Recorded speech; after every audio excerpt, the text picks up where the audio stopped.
It's getting late. I'm really sorry. But hello. How are you doing today? Today, I want to share an unconventional method that I used in my late 40s to land my last job. I am doing this video following the one I did last week where I talked about my friend who is in his late 50s and he is still job hunting and having a lot of difficulties getting that yes that we need. So with that in mind, my industry where I worked was the pharmaceutical industry. But I think that this method can be used in pretty much other industries. So with that in mind, let me share with you what I did, because I think that in this day and age when a lot of us, brothers and sisters in their 40s and 50s are job hunting, the normal doesn't work for all of us. And let me apologize in advance. I just came back from the dentist and my lips are, they're dead basically. But that's not going to stop me posting today's video. One of the things that I did was in preparation, because I was out of work for a long time. So I had to prepare. I had to work on my resume, so my CV. I had to work on my interview techniques, and I had to do something completely different to the norm. In addition to applying for jobs online, going through recruitment agencies. And by the way, they didn't work that much at the time, which I would say tells you that if you are applying for a job with recruitment agencies and online, just be patient and be ready, because it could take quite some time. So the first thing that I did was I updated my CV, and I found it last night. I was looking for it and I found it. One of the things I would recommend, which I think everyone pretty much knows, is that your CV needs to be short. That's one thing. It shouldn't be on 2 pages or let's say 3 sides. It should be back and the front, 2 sides, and then that should be it. And if you can make it 1 side, even more perfect. But I think in the 40s, if you're in your 40s and 50s, then you might, need more space. 1 side would not be enough. Certainly not me anyway. 1 side is not enough. So this is my resume that I used almost 10 years ago to land my dream job. And what I would say the key important things was to have my name really bold at the top.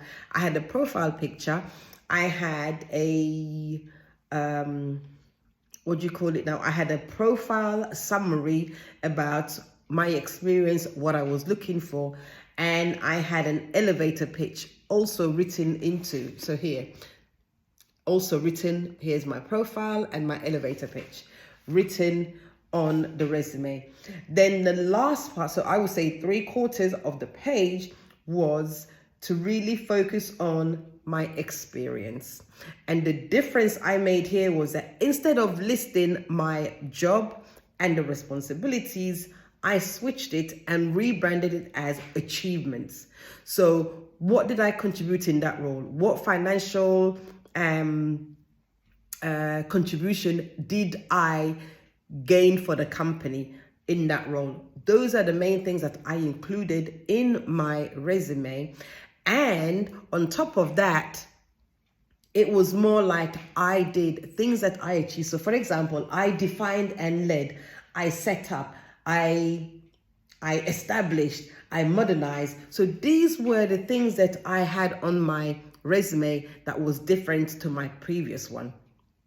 But it was very important to make sure that where you needed to put like specific numbers, so facts and figures was also important. So I included those as well. And then on the second page, so the back of it was really a summary. So for older jobs, I just summarize it. And I think that even today, some things you should definitely miss it, because in our age bracket, you don't want to appear that you've been working for the last 30, 40 years, because that's a dead giveaway. but I summarized something. Some things were just one line, and then I had my education and my last one. So if you have a degree, PhD, those are the ones that are listed. Anything less than that, really nobody cares, and it's too much information anyway.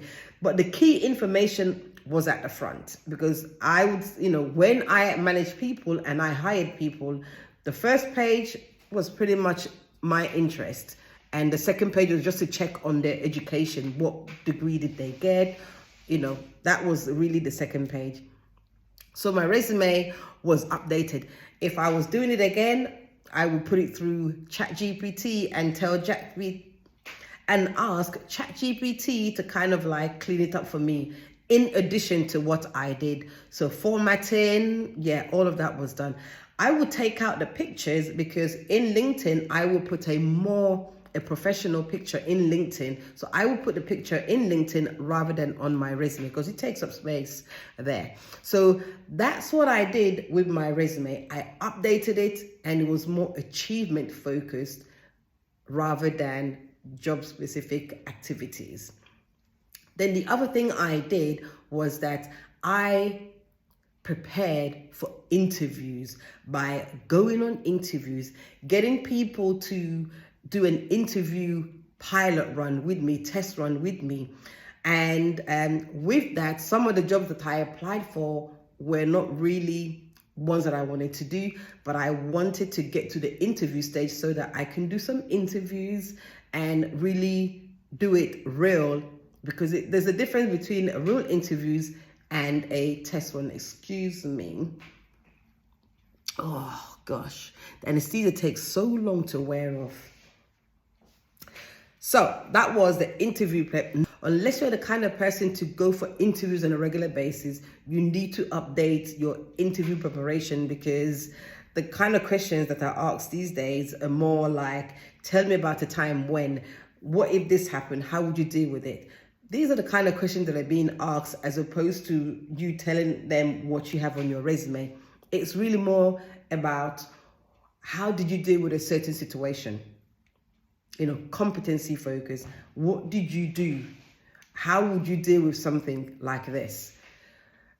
Then the next thing I did was, remember I said that I also used the recruitment agencies. I applied online. Yes, I did that, but it was not yielding that much result for me.